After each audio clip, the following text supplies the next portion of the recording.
Introduction. We wrote this book as teachers as much as practitioners. In classrooms, we kept asking what our students should become in an AI-rich world.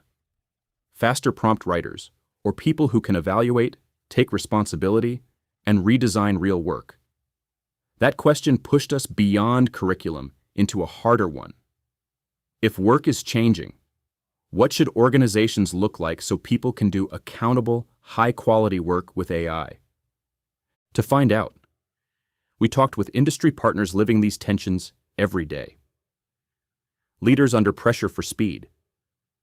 Operators carrying context no system captured. Teams stuck between compliance and growth. Their stories shared a pattern. The failures were rarely about the model. They were about who owned the process the model was part of, and what happened when nobody did. AI didn't create dysfunction in these organizations. It accelerated what was already there. Unclear authority, misaligned incentives, workflows no single person owned. AI does not remove work. It moves work.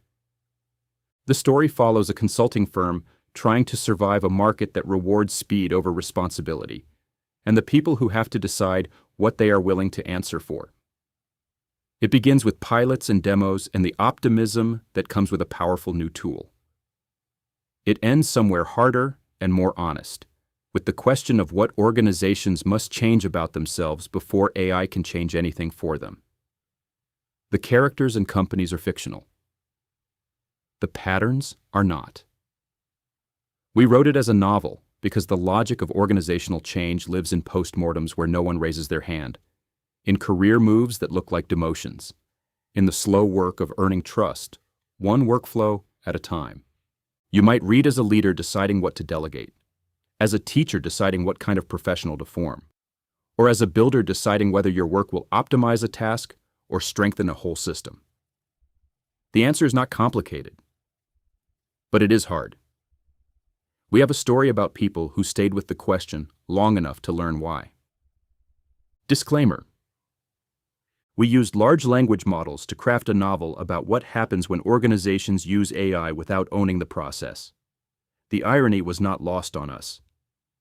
AI agents drafted, polished, and revised this manuscript across hundreds of iterations, occasionally producing confident prose built on incomplete context, behaving, in other words, exactly like the systems in this book.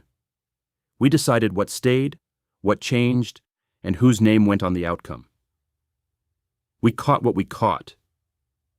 We missed what we missed. The gates were ours. All remaining errors are strictly carbon-based.